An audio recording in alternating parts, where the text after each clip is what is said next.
하나님께서 오늘 우리에게 주시는 말씀은 열왕기상 19장입니다.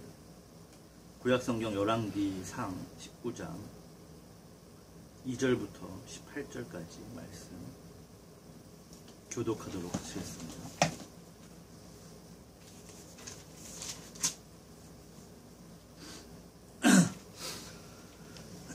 제가 먼저 읽겠습니다. 이세벨이 사신을 엘리야에게 보내어 이르되 내가 내일 이맘때에는 반드시 내 생명을 저 사람들 중 한 사람의 생명과 같게 하리라. 그렇게 하지 아니하면 신들이 내게 벌 위에 벌을 내림이 마땅하니라 한지라. 19장 3절입니다. 열왕기상 19장 3절. 저가 이 형편을 보고 일어나 그 생명을 위하여 도망하여 유다에 속한 부엘세바에 이르러 자기의 사안을 그곳에 머물게 하고 자기 자신은 광야로 들어가 하룻길쯤 가서 한 로뎀 나무의 아래에 앉아서 자기가 죽기를 원하여 이르되 여호와여 넉넉하오니 지금 내 생명을 거두시옵소서.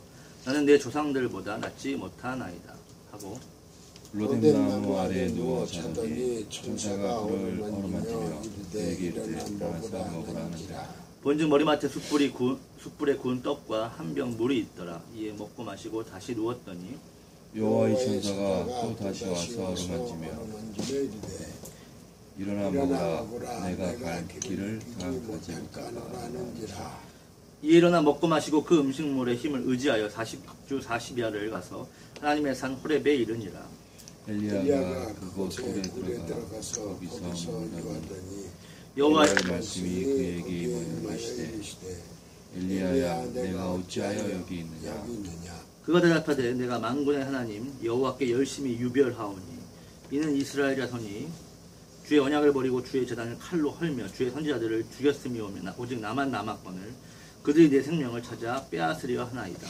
여호와께서 이르시되 너는 나가서 여호와 앞에서 산에 서라 하시더니 여호와께서 지나가시는데 여호와 앞에 크고 강한 바람이 산을 가르고 바위를 부수나 바람 가운데 여호와께서 계시지 아니하며 바람 후에 지진이 있으나 지진 가운데에도 여호와께서 계시지 아니하며 또 지진 후에 엘리야가 듣고 겉옷으로 얼굴을 가리고 나가 굴 어귀의 섬에 소리가 그에게 임하여 이르시되 엘리야야 네가 어찌하여 여기 있느냐.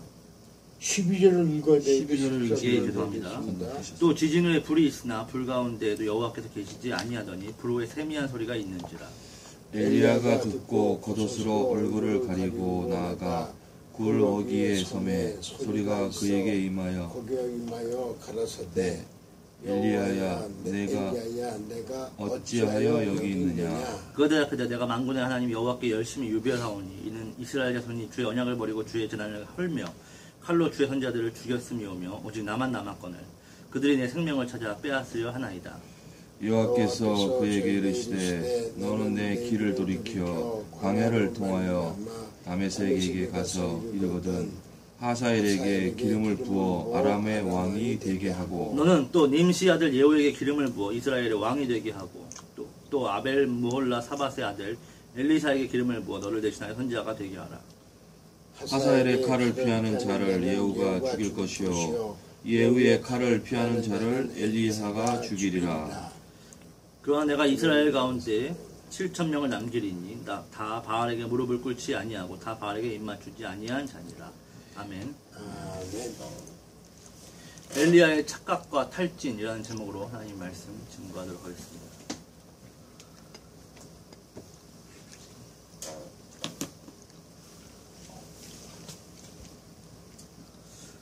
보훈의 달 6월을 맞아서 홀퍼 선교에서 성경 속에 나오는 전투와 전쟁 이야기를 중심으로 하나님의 영적 원리를 상고해서 은혜를 나누고 있습니다.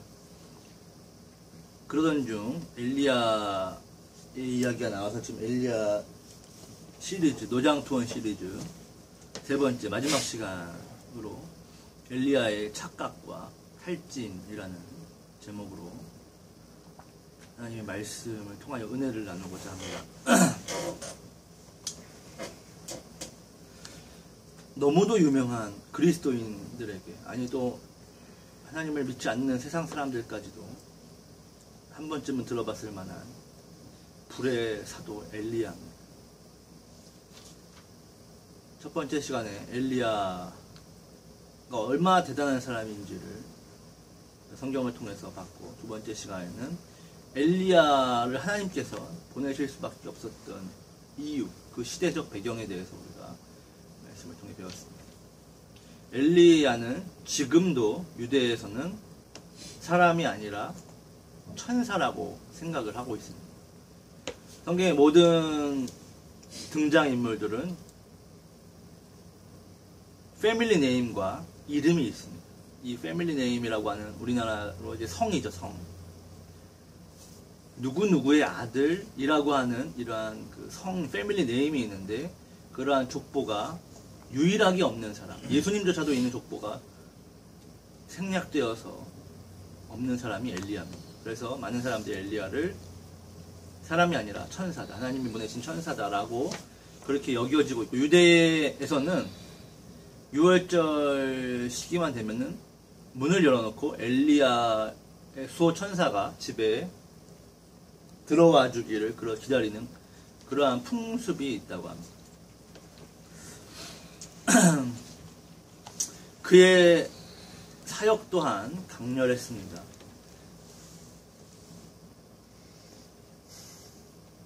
우상을 숭배하는 이세벨과 아합에게 눈 하나 깜짝 안 하고 그 수많은 선지자들을 잡아 죽이는 그 아합왕에게 너 때문에 이스라엘이 고통을 받는 것이다 라고 꾸짖을 수 있었던 그런 멘탈 갑의, 진정한 멘탈 갑의 노장의 패기를 보여주는 엘리야의 모습으로 시작을 해서, 엘리야를 잡으러 온 기동타격대 50명의 군사와 50부장을 3번이나 불로 하늘에서 불을 내려서 순삭을 해버렸던, 순식간에 재로 만들었던 그러한 사건들, 또 우리가 잘 아는 것처럼 갈멜산에서 이방 선지자들을 모아놓고 850대 1로 복음 전무한 그러한 맞짱으로 한순간에 우상들을 쓸어버렸던 그러한, 어떤 선지자와도 비교할 수 없는 그러한 독보적인 클래스, 독보적인 능력과 독보적인 클래스의 엘리야입니다. 결국 마지막까지도 이 땅에서 숨을 거두지 않고 불의 마차를 타고 올라갔습니다. 그의 사건들만 봐도 사람이 아니다 라고 충분히 이야기할 법한 그러한 내용들입니다. 지난 시간에 갈멜산 전투에서 엘리야가 얼마나 패기 있게 대결을 했는지를 우리는 충분히 보았습니다. 그런데 오늘 19장의 본문을 보니까 많은 사람들이 의아해하고 여지까지도, 지금까지도 많은 해석들과 이견들이 나오는 그러한 난무하는 난제 사건이 등장합니다. 바로 엘리야의 탈진인 것이죠. 갈멜산 전투에서 승리한, 4기에서 승리한 엘리야는 850명의 이방 선지자들을 기손 시냇가로 끌고 내려가서 거기서 목을 다 쳐버립니다. 이스라엘 전역에 있는 우상 선지자들을 한순간에 다 진멸한 것이죠. 그리고 이스라엘의 저주로, 심판으로 내렸던 3년 6개월 동안 내리지 않았던 비가 엘리야의 기도에 의해서 다시 내리기 시작합니다. 하나님의 저주도 풀렸고 우상도 척결되었습니다. 그런데 그 다음날 아합 왕이 이세벨에게 가서 꼰지릅니다. 마누라, 엘리야가 이랬어 하고 이 쪼다같이 이제 엘리야를 이세벨한테 이름. 아합은 완전한 공처가인데 그냥 공처가 아니라 쪼다 같은 등신 같은 모습을 보여줘. 왜 그럴 수밖에 없냐 하면 그 당시에 이세벨은 두로와 시돈이라고 하는 이 페니키아의 공주인데 그 당시 페니키아는 노예 무역을 최초로 하면서 어마어마한 돈을 벌어서 돈이 너무 많아서 스스로를 신이라고 그렇게 부르고 자랑을 하는 그러한 나라였습니다. 돈이 너무 많아서 신이 되어버린 나라. 그 두로와 시돈이 예수님의 심판의 또 기준이 되는 그러한 타락의 나라이기도 한데 그 두로와 시돈, 페니키아의 공주가 바로 이자벨라. 그렇기 때문에 트럼프의 딸 이방카는 똑똑하기라도 하는데 이세벨은 처음부터 끝까지 그냥 김치녀고 악에 바친 여자예요. 일찍부터 그리스에 가서 그 그리스에는 우상들이 판을 치는 곳입니다. 거기서 우상들을 수입을 해서 전파하고 있는 그러한 귀신의 사제고 마녀였습니다. 그렇기 때문에 그 돈 많은 처가가 있었기 때문에 아하방의 아버지는 오므리입니다. 오므리는 이스라엘의 정통왕이 아니고 쿠데타를 일으켜서 이스라엘을 정부를 세운 그러한 족보 없는 집안의 자식이기 때문에 아합의 아버지 오므리가 그 당시에 이제 다시 이스라엘을 새로 만들겠다고 해서 세일산을 사서 사마리아라고 이름을 붙이고 그리고 거기에 사마리아 성을 쌓아서 거기서 이스라엘을 새롭게 건국을 합니다. 새로운 종교 바알과 아세라 신을 받아들이고 그렇기 때문에 그 새로운 나라를 지탱해주는 모든 그 금권력 원조가 이제 자기 마누라 이세벨 공주의 처가에서 들어오게 되는 것이죠. 그렇기 때문에 상황상 철저하게 마누라 치마폭을 지원받아야만 하는 그러한 상황이었습니다. 그래서 아합은 엘리야가 그렇게 갈멜산 전투에서 싹 쓸어버리니까 바로 집에 가서 이사벨한테 마누라한테 꼰지르는 것이죠. 엘리야가 이런 일을 했다. 그러니까 이세벨이 그 얘기를 듣고 편지 하나를 써가지고 바로 메일을 보냅니다. 엘리야한테 긴급 메일. 네가 엘리야냐? 내가 이사벨이다. 네가 엘리야면 나는 이세벨이다. 너는 내일 해지기 전에 죽는다. 내가 내 신을 걸고 맹세한다. 라고 하는 내용이죠. 근데 이세벨은 이 신의 사제였기 때문에 마녀였기 때문에 신의 이름을 건 이상 거짓말이 아닙니다. 이거는 반드시 목숨을 걸고 이루겠다고 하는 그런 결심을 보여주는 것이고 그리고 실제로 이세벨은 지난 3년 반 동안 이스라엘의 모든 선지자를 잡아 죽인 여자. 묘한 목을 준 것도 그 이사벨인가? 그건 아니지. 전혀 다른 시대입니다. 지금 구약 얘기를 하고 있습니다. 그러니까. 한 4,000년의 시간이 있습니다. 지금 말씀하신 것과는요.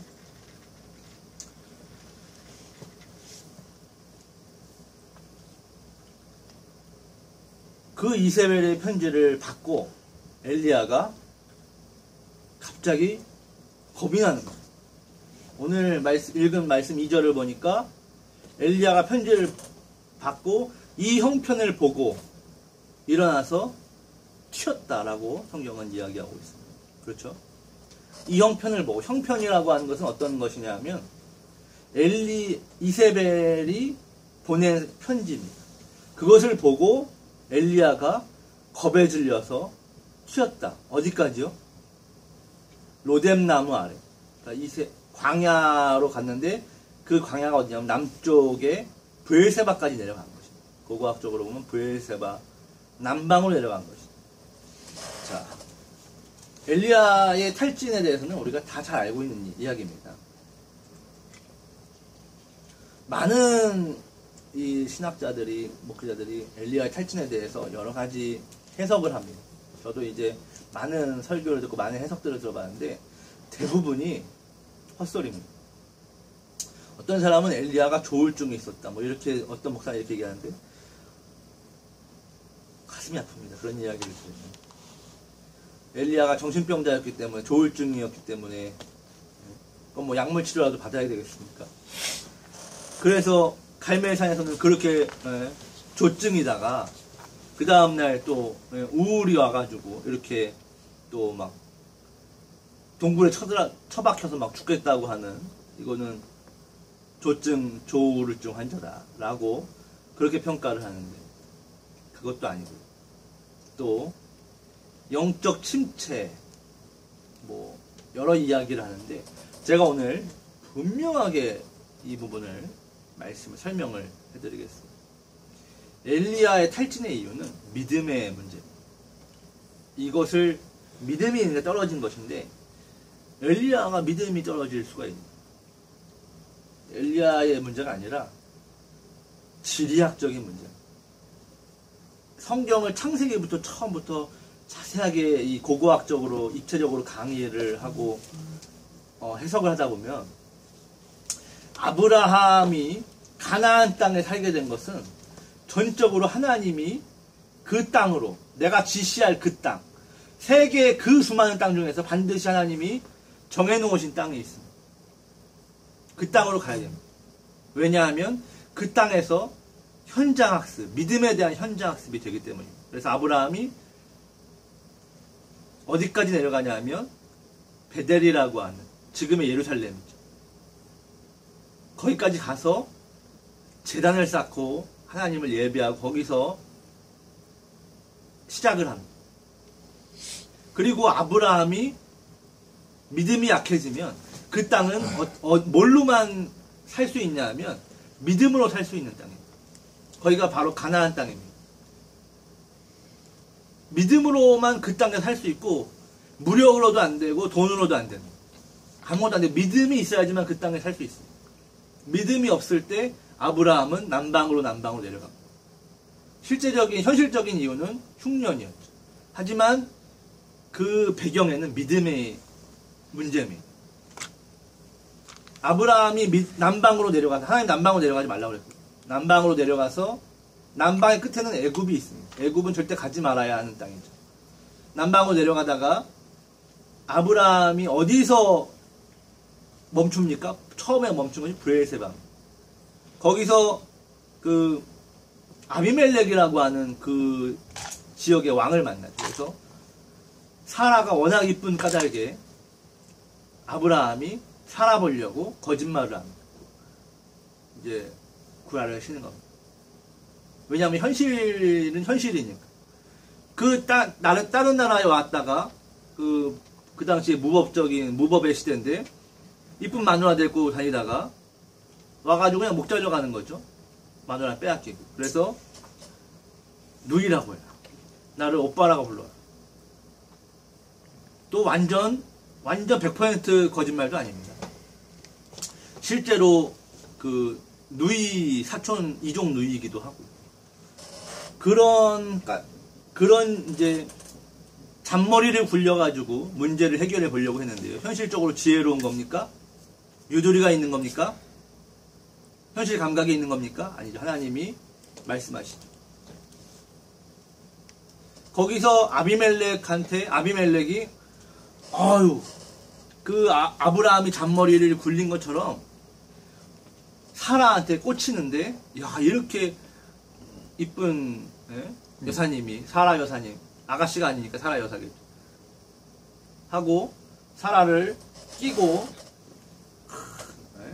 이모가 출중하시고만 이러고 아비멜렉이 사라를 무릎에 앉혀놓고 희롱을 할 때 아브라함은 그 꼴을 보고 앞에 앉아 있어야 됩니다. 왜냐하면 오라버니이기 때문에. 지금 공식적인 신분이.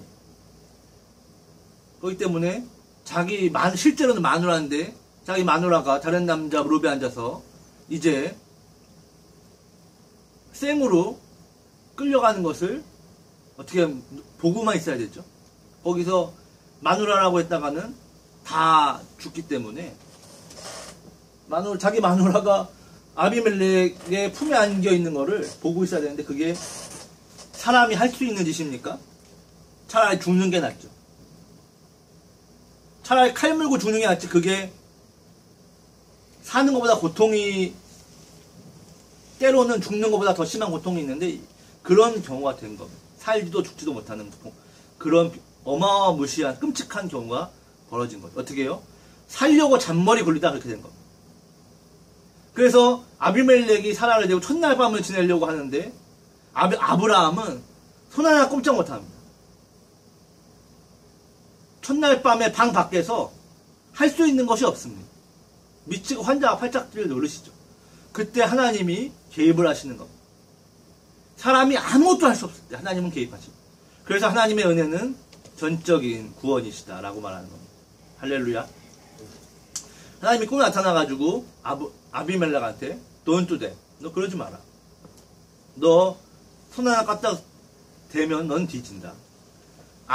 남의 철을 건드리면 너는 오늘 즉사다. 이러니까 아비멜렉이 나는 떳떳하게 착하게 사는 사람인데 왜 이러십니까? 해가지고 알고 보니까 너 왜 구라를 쳤냐?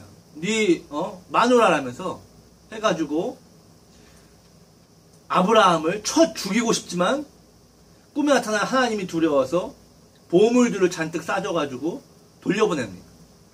그래서 아브라함이 정신없이 도망쳐가지고 한숨을 돌리는 곳이, 돌려서 정신을 차리고 보니까 처음에 예배드렸던 그곳이 처음에 베델이죠.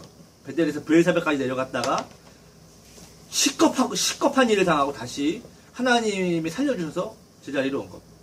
나중에 이삭도 똑같은 일을 당합니다.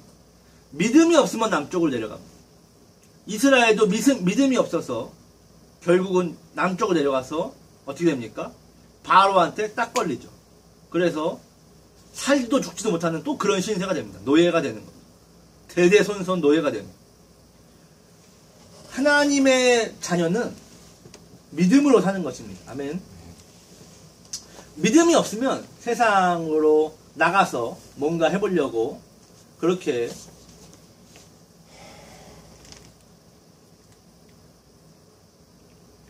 노력을 하지만 결국 거기에는 누가 있냐면 바로가 있습니다. 바로가 Welcome to my world.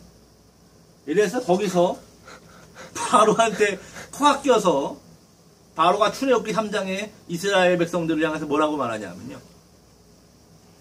얘들아, 이 이스라엘이 예배를 드린다고 헛소리를 삐약삐약 하니까 엄하게 해라. 엄하게 하라를 원어로 보면요. 갈아버려라 이런 뜻입니다. 그러니까 오늘날 우리나라 말로 하면은 야, 쟤 씹어 먹어버려라. 갈아 마셔버려라. 이런 뜻입니다. 뭘로요? 돈으로. 세상의 일로. 그래서 오늘날 시대가 딱 그렇습니다. 우리가 돈을 못 벌면은 여기서 썰립니다. 정말 갈리는 그러한 세상에 살고 있습니다. 돈을 벌어야만 하는 그러한 무서운 중압감을 우리는 우리의 어깨에 덕지덕지 지고 돈을 벌기 위해서 사방팔방 눈코 뜰 새 없이 뛰어다녀야만 하는 예배, 그런 비현실적인 소리, 그런 파랑새 뒷다리 잡는 소리 하지 말고 정신 차리고 돈 벌어야고 잠을 쪼개서 돈을 벌어야 하는 그런 시대로 우리 살고 있습니다. 유치원 때부터 청소년 시작 끝날 때까지 열심히 공부를 해야 되는 이유는 딱 하나입니다. 더 많은 돈을 벌기 위해서. 돈을 많이 버는 직업이 최고고 돈을 많이 벌면 성공한 겁니다. 서울대 나오는 거 웃기지도 않습니다. 서울대 나와서 실업자 되는 거 고등학교 졸업 아니요 초등학교 졸업해도 벤처 사업해가지고 돈 많이 벌면 존경받고 성공하고 이순신보다 더한 위인도 될 수 있어요. 돈이 최고고 돈이 갑인 그러한 세상입니다. 여기가 바로의 월드입니다. 자, 여기서 살지도 죽지도 못하는 그러한 상황에서 하나님의 은혜로 다시 정신을 차리고 보니까 어딥니까? 믿음의 자리. 처음에 예배를 드렸던 그 자리. 이것이 창세기 아브라함에서부터 이삭, 야곱의 아들 이스라엘 민족까지 계속적으로 반복되어지는 똑같은 일입니다. 왜 가나안 땅이냐? 수많은 땅 중에서 여기는 믿음이 있어야지만 되는 땅. 그래서 우리도 어릴 때부터 배웁니다. 믿음으로 가는 나라, 하나님 나라. 하나님 나라는 어디를 상징합니까? 가나안이죠. 우리는 가나안에 들어가기 위해서 요단강을 건너야 된다고 하고 요단강을 건너기 위해서는 믿음이 없으면 요단강을 건널 수가 없습니다. 믿음으로 하나님의 말씀을 믿음으로 요단강을 건너야 되고 가나안 땅에 정착하려면 첫 관문이 여리고성인데 여리고성은 난공불락의 성입니다. 성벽의 두께만 7m가 넘어요. 고고학적 발견. 그럼 높이가 10m, 20m가 넘는다는 얘기인데 그 당시에 이스라엘이 아니라 조조가 와도 그 성은 함락될 수 없습니다. 그런 여리고성을 하나님의 말씀에 순종해서 믿음으로 돌다가 무너뜨려 정복해버립니다. 믿음으로 가는 나라죠. 그래서 가나안 땅을 믿음으로 정복해서 이스라엘이 사는데 믿음이 없으면 어떻게 됩니까? 아수르가 와서 끌고 가고 바벨론이 와서 끌고 가고 페르시아가 와서 끌고 가고 알렉산더가 와서 끌고 가고 로마가 와서 끌고 갑니다. 믿음이 없으면 그 땅에서 있을 수가 없습니다. 그 땅에 있을 수가 없어요. 하나님의 말씀에 대한 믿음이 없으면 아무리 좋은 실력이라도 그 땅은 세계 열강들이 노리고 있는 자리이기 때문에 노른자이기 때문에 거기서는 실력도 안 되고 돈도 안 되고 못 버팁니다. 세상에 얼마나 많은 기인 이사들이 있는데 철저하게 말씀으로만 믿음으로만 그 땅을 살 수 있는 버텨낼 수 있는 곳이 그 가나안이라 팔레스틴이라고 하는 곳입니다. 엘리야도 마찬가지입니다. 지금 그 땅에서 갈멜산에서 이스라엘에서 엘리야로 있을 수 있었던 이유는 믿음입니다. 그런데 오늘 성경에 보니까 어디까지 도망쳤어요? 로뎀나무는 브엘세바에 있는 겁니다. 브엘세바는 애굽으로 가는 길목 남쪽 중간쯤에 있습니다. 성지순례를 가서 사실 이런 걸 확인을 해야 됩니다.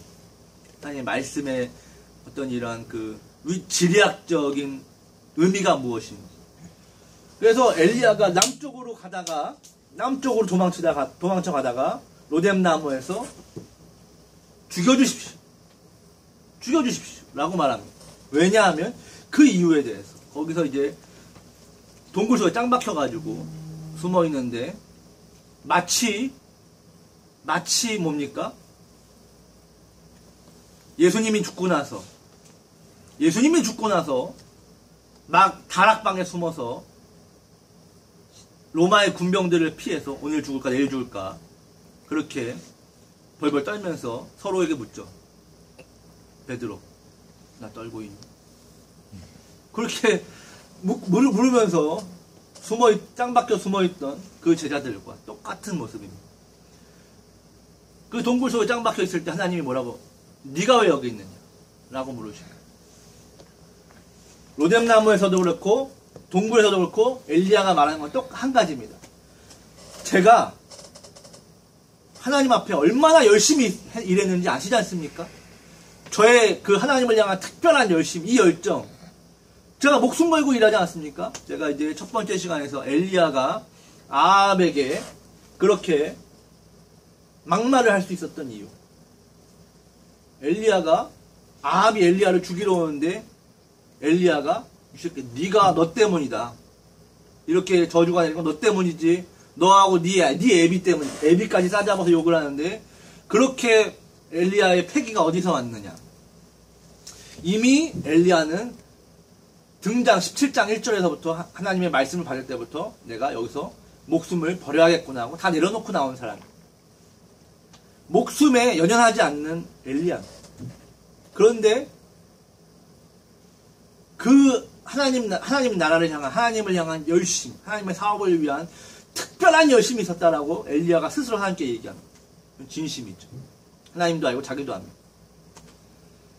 그런데 그 열심으로 갈멜산 사역까지 해냈습니다. 우상의 끝판왕 다 잡아 죽였습니다. 이보다 인간사에서 더 위대한 일이 없습니다. 더 위대한 업적이 없습니다. 사역에서. 구약에서 나온 모든 선지자와 모든 능력 중에서 가장 위대한 능력이에요. 가장 초자연적이고, 이건 뭐 어벤져스가 와도 엘리야를 당할 수 없죠. 하늘에서 불을 내려가지고 다 쓸어버리는데요. 아이언맨이 와도 소용없는 그러한 어마무시한 일을 해가지고 했는데 결과가 뭡니까? 이세벨이 저를 잡아 죽인다고.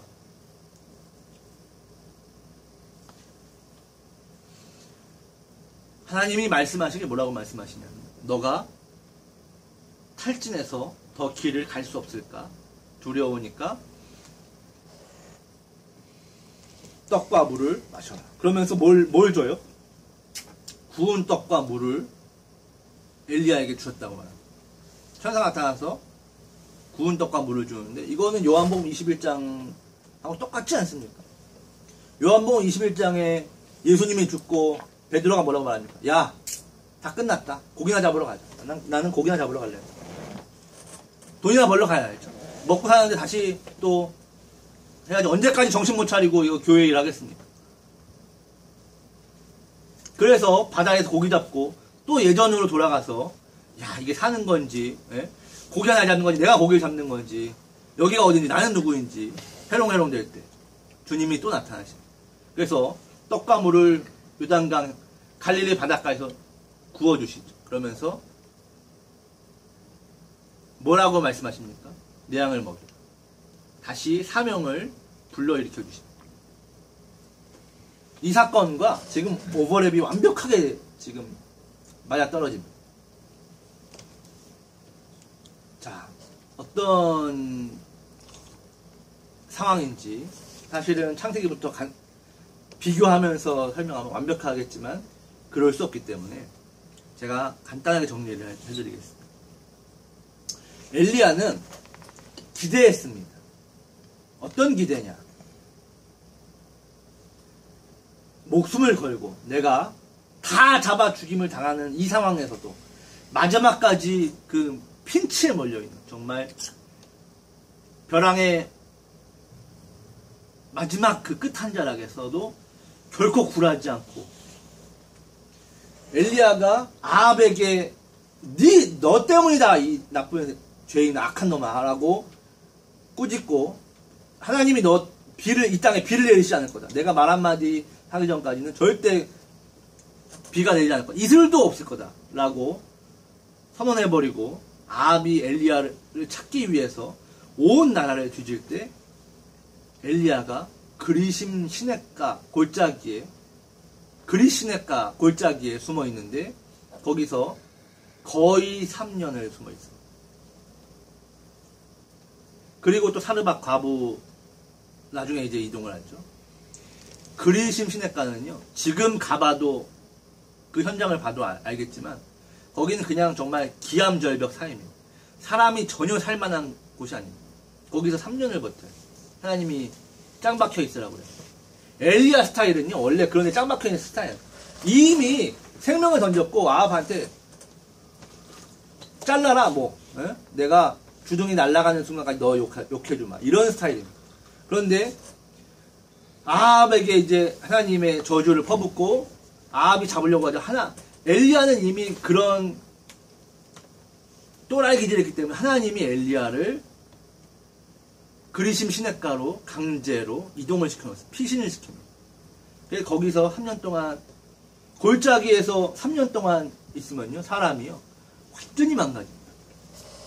부대 화가들이 이 장면을, 그리심 시냇가에 숨어있는 엘리야를 그린 그림들인데 한결같이 엘리야가 아닙니다. 무슨 좀비가 한 마리가 까마귀의 고기와 빵을 받아먹고 있는데 좀비예요. 왜냐하면 골짜기에 3년을 버티면 나는 자연인이다도 아니고 이거는 뭐 페인도 이런 페인이 없는 거예요. 눈이 그냥 시커멓게 들어가고 피골이 상접한 그러한 상황입니다.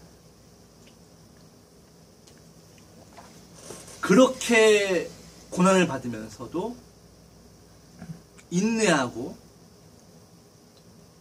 영적인 내공을 쌓아서 갈멜산에서 한 방에 쓸어버리기 위해서 준비를 하는 겁니다.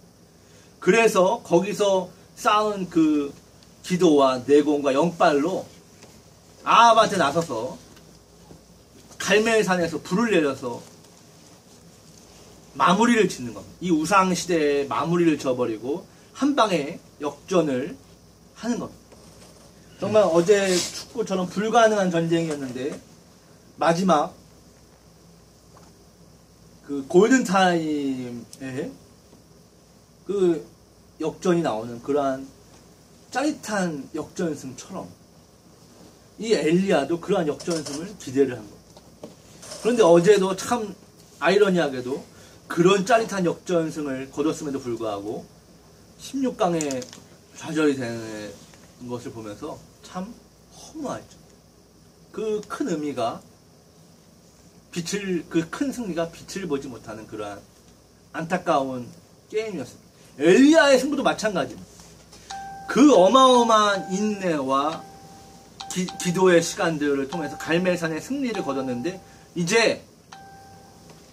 이제는 사실은 다 정리가 되고 하나님을 인정하는 그러한 은혜의 시대가 와야 도래해야 한다고 믿었습니다. 누구나 그렇게 생각하지 않겠습니까? 여태까지 내가 얼마나 참으면서 얼마나 준비하면서 왔는데 그리고 이런 대단한 위협을 눈앞에서 이뤄냈는데 그런데 어떻습니까? 이세벨은요 눈 하나 깜짝하지 않습니다. 꺼져이 늙으냐? 네가 엘리야냐? 내가 이세벨이다. 이 노망난 늙은이 내가 내일 저녁 해가 지기 전에 네 목을 내가 따고야 만다. 아니면 내가 죽을게. 이렇게 결단을 하는 이세벨, 이 엘리야는 뭐 어떻게 됐습니까? 자기의 기대. 이렇게 사역을 해서 이러한 결과가 일어나면 이스라엘에 샬롬의 시대가 올 것이다. 은혜의 시대, 평화의 시대, 하나님을 인정하는 시대가 올 것이다 라고 믿었죠. 기대했죠. 그런데 그 기대가 정말 허무하게도 틈도 안 보여요. 이세벨의 그 악함과 강박함은요. 틈도 안 보입니다. 거기서 절망한 겁니다. 거기서 믿음이 흔들린 겁니다. 기대가 깨질 때 사람은 믿음이 흔들립니다. 기대가 깨질 때 우리는 실족하게 실망하고 그 마음의 틈을 사단이 비집고 들어온 거기서 믿음이 쭉쭉 떨어지게 되는 것이죠. 이런 일이 가능한가? 마태복음 11장을 보면 세례 요한이 감옥에서 제자들을 보내서 예수님께 이렇게 묻습니다. 오실 그이가 당신 맞습니까? 아니면 우리가 다른 메시아를 기다려야 하는 건 당신은 메시아입니까? 아닙니까? 라고 묻는 장면이 나옵니다. 마태복음 11장에서 세례 요한이 누굽니까? 뱃속에 있을 때부터 성령에 충만해서 주의 오실 길을 준비하기 위해서 맞춤형 그런 사역자로 준비된 사람입니다. 예수님이 이 땅에 오셔가지고 세례 요한보다 더 뛰어난 사역자는 없다라고 공식 인정을 해가지고 사역자 랭킹 1위에 그 이름을 올리고 있는 특별한 사람입니다. 그런데 이 세례 요한이 요단강에서 세례를 베풀 때 예수님이 오시는 걸 보고 보라 어린 양 세상 짐을 지고 가는 어린 양이로다 다 알았어요. 그런데 왜 나중에 예수님을 향하여서 메시아가 맞습니까? 라고 물어. 이런 바보 같은 질문을 합니다. 왜 그런 갑자기 어리석은 질문을 할까? 그것은 세례 요한이 기대하고 있던 메시아와 실제 메시아의 모습이 달랐기 때문입니다. 세례 요한이 기대하고 있던 메시아는 마태복음 3장에서 이렇게 말합니다. 회개해라. 이 독사의 자식들아 회개해라. 나는 너희들을 물로 세례를 주거니와 내 뒤에 오실 그분은 메시아는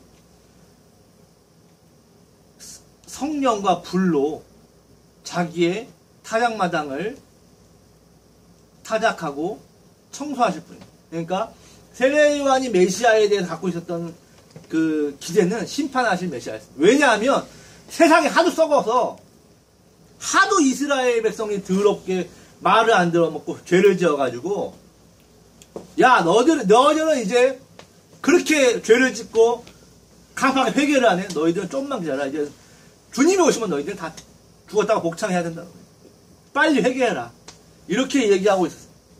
그리고 그것은 자기 말이 아니라 하나님께 받은 어떤 그러한 것들을 자기가 정리한 것이죠. 심판의 메시아를 기대하고 있었는데 예수님이 오셔가지고 심판을 하시는 것이 아니라 기회만 주시는 거예요. 돌아와라 돌아와라 돌아와라고 기회만 주시는 거예요. 진짜 심판은 나중에 두 번째에 일어납니다. 이게 하나님의 계획이거든요. 근데 그 세부 계획을 모르는 세례 요한은 자기의 기대가 깨지니까 이게 흔들려 버리는 거죠. 누구나가 이럴 수 있습니다.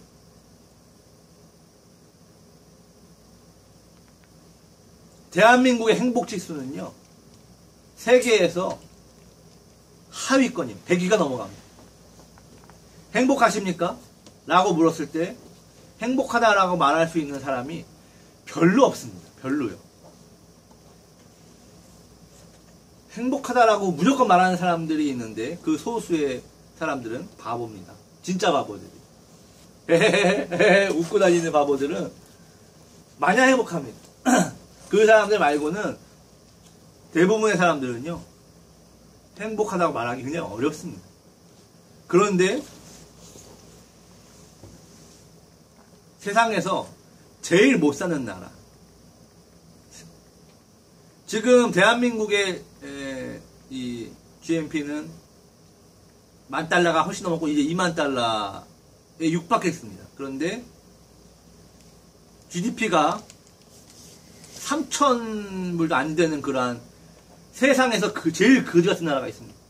그게 바로 방글라데시입니다. 제가 선교사로 나가려고 준비하고 있는 땅입니다. 그 방글라데시 거지 같은 나라는 세계에서 가장 못 살고 가장 거지 같은 나라인데, 그 어떤 평론가들이 평가하기를 이 지구상에 실제로 만약 지옥이 존재한다면 바로 이 방글라데시다. 그렇게 끔찍한 나라. 그런데 골 때리게도 방글라데시의 사람들은 세계에서 행복 지수가 1위입니다. 가장 행복한 나라가 방글라데시 사람들입니다. 이게 어떻게 이해가 됩니까? 어떻게 말이 되는지 아십니까?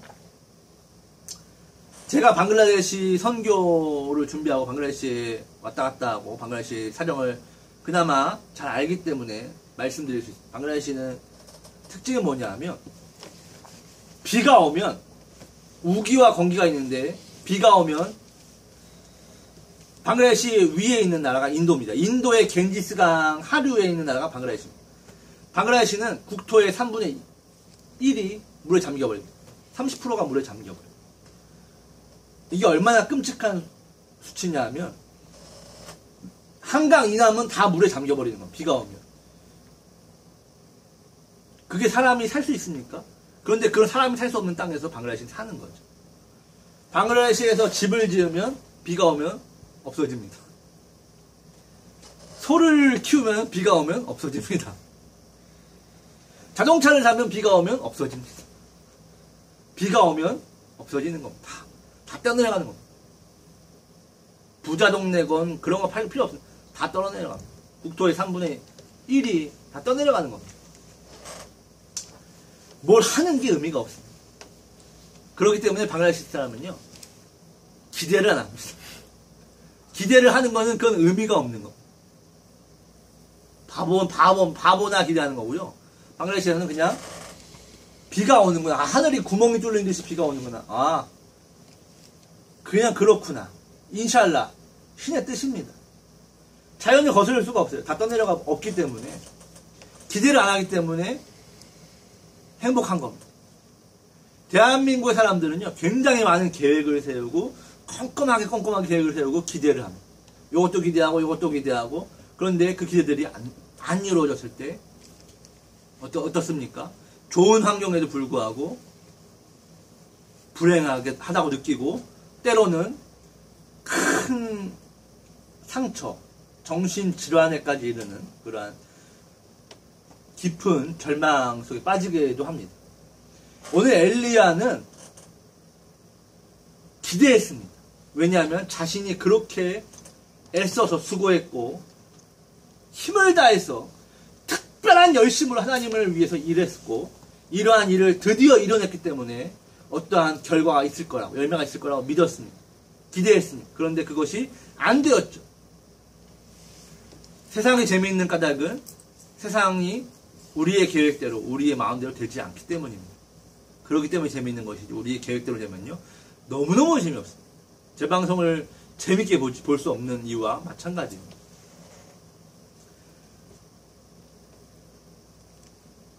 우리는 큰 능력이, 두 번째로 우리는 큰 능력과 큰 어떠한 일을 하면 어떠한 거기에 따른 변화가, 열매가, 결과가 있을 것이라고 생각을 합니다. 하나님을 위해서 내가 1000일 동안, 아니 3년 동안 매일 정해진 시간에 내가 3시간씩 무릎을 꿇고 꾸준하게 3년 동안이나 기도를 했다고 한다면은 그 3년의 기도가 끝나는 때 어떤 그 하나님께서 응답을 하실 거라고 생각하지 않겠습니까? 내가 목숨을 걸고 40일 금식을 기도 제목을 놓고 기도했으면 그 기도 제목이 어떠한 응답이 있을 거라고 기대하지 않겠습니까? 우리는 어떤 큰 것을, 그 큰 것에 대해서 큰 효과가, 반대급부가 있을 것이라고 우리 생각을 하죠. 하지만 하나님께서 엘리야가 동굴에 있을 때 이렇게 말씀하십니다. 마, 잠깐 나와봐라. 그리고 엘리야를 산의 앞에 세워놓고 하나님이 그 앞에 어마어마하게 큰 강풍, 이거는 토네이도입니다. 토네이도가 확 지나가면서 세상을 다 어떻게 합니까? 믹서기처럼 갈아버립니다. 그 세상을 다 갈갈하게 찢어버린 토네이도가 지나갔는데 뭐라고 말합니까? 그 토네이도 속에 하나님이 계시지 않더라. 그리고 토네이도가 지나가고 나서 지진이, 진도 9.0의 지진이 그 엘리야 앞에서 쫙쫙 일어나면서 땅을 집어삼키고 난리가 납니다. 세상이 다 뒤집어집니다. 그런데 그 지진 속에도 하나님이 계시지 않더라라고 성경은 말합니다. 그리고 그 다음에 하늘에서 불길이 떨어져가지고 세상을 다 태워버리는데 그 어마어마한 불의 폭풍 속에서도 하나님이 계시지 않더라라고 성경은 이야기합니다.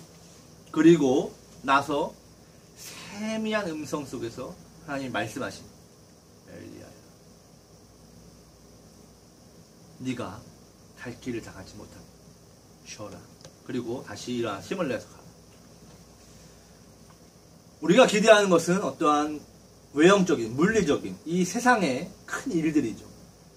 그렇지만 하나님은 영이시니 우리가 이 땅에서의 어떤 물질적인, 물리적인 일들로 하나님을 기쁘게 할 수도 없고 예배할 수도 없습니다. 또한 우리의 어떤 큰 업적으로 하나님의 나라에 조금도 보탬이 되지 않습니다. 단 1도, 눈꼽만큼도 하나님의 나라에 도움이 되지 않습니다. 우리의 열심으로는.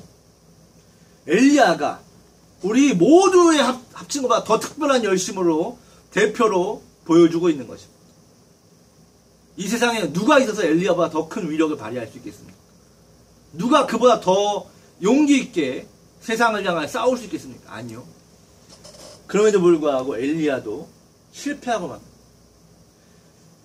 하나님은요, 이 세상을 구원하실 때 사람의 도움과 사람의 업적을 조금도 쓰지 않습니다. 그것을 껴주지 않습니다. 하나님은 사람과 동업하지 않으십니다. 아멘이십니까? 왜 그러냐 하면 사람은 굉장히 교만한 존재라서 가만히 놔둬도 하나님의 상투 끝까지 기어오르는 존재이기 때문에 하나님은 그걸 아시고 하나님의 이 구원의 사역에서 사람을 완전히 제외시켜. 너는 거기서 너는 가만히 있어. 여호와께서 하나님 되심을 그냥 보고 깨닫고 찬양만 하라 이겁니다. 뭔가 사람이 할 게 없습니다. 그래서 사람은 자기가 잘났다고 말할 것 건덕지가 조금도 없고 처음부터 하나님이 하셨기 때문에 우리는 처음부터 끝까지 하나님을 찬양하기만 하면 됩니다. 할렐루야. 이사야서 43장 21절 내가 이 백성을 지었나니 하나님을 찬송하게 하려 함이로다. 아멘. 찬양받기 위해서 우리를 부르셨고 지으셨습니다. 우리는 하나님이 하시는 구원을 보고 찬양하는 겁니다. 하나님을 기대해야지 우리가 하는 것들에 대한 기대를 하면 사단이 틈탈 자리를 깔아주는 것밖에 되지 않습니다.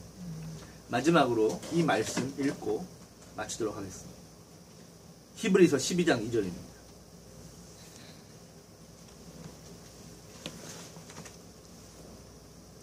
히브리서 12장 2절 같이 읽겠습니다. 믿음의 주요 시작 믿음의 주요 또 온전하게 하시는 이인 예수를 바라보자. 그는 그 앞에 있는 기쁨을 위하여 십자가를 참으사 부끄러움을 개의치 아니하시더니 하나님 보좌 우편에 앉으셨느니라. 아멘.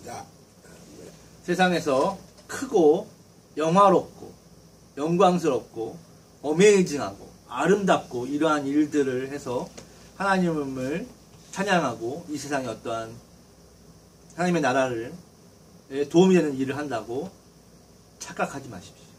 주님, 그 하나님의 아들이신 예수 그리스도조차도 이 땅에 와서 거지같이 살다가 거지같이 죽고 떠나셨습니다.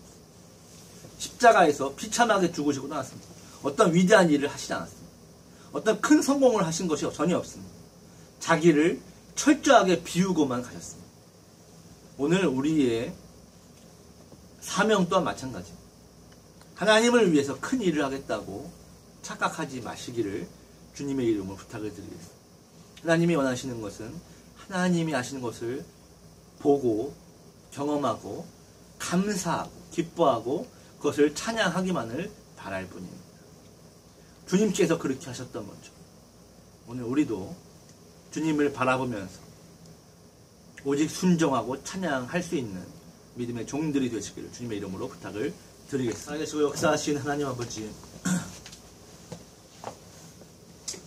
오늘 우리의 삶 속에서 우리가 주님을 위해서 일한다고 말하는 우리의 열심으로 우리의 노력으로 하나님의 일을 하다가 우리의 노력과 우리의 열심이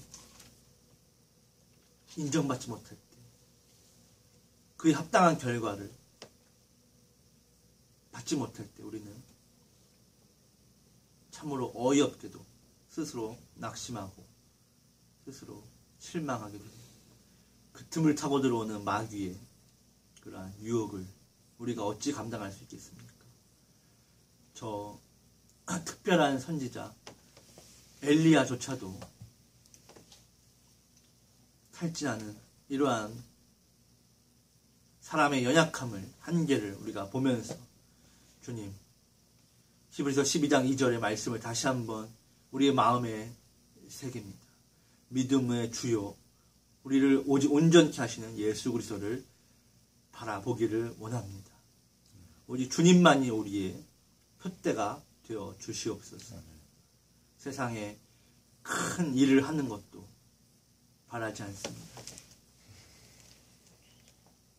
주님을 위해서 큰 교회를 세우는 것도 대단한 어마어마한 헌금을 하는 것도 수많은 사람을 전도하는 것도 바라지 않습니다. 오직 하나님을 더 알고 싶고 하나님을 더 경험하고 싶을 뿐입니다. 주님, 우리가 더 주님을 알게 하옵소서. 우리의 마음에, 우리의 삶에 더 주님을 순종하고 모시는 그러한 겸손의 종들이 되게 하옵소서. 우리가 주님을 모실 때 주님이 그것이 가장 기뻐하시는 일인 줄로 믿습니다. 이스라엘의 모든 우상들을 척결한다고 해서 이스라엘이 구원을 받을 수 없는 이러한 악의 현실을 보면서 우리가 오직 하나님의 말씀에 순종하고 하나님과 교제하는 것에 더 집중하는 우리의 신앙과 믿음이 될 수 있도록 주님 우리를 붙들어 주시고 인도하여 주시옵소서. 성령님 우리를 간섭하여 주시옵소서. 주장하여 주시옵소서. 우리가 엘리야가 되기를 바라는 것이 아니라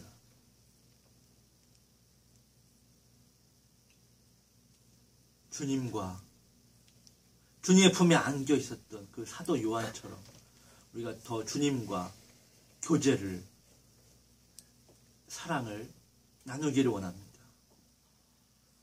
세상에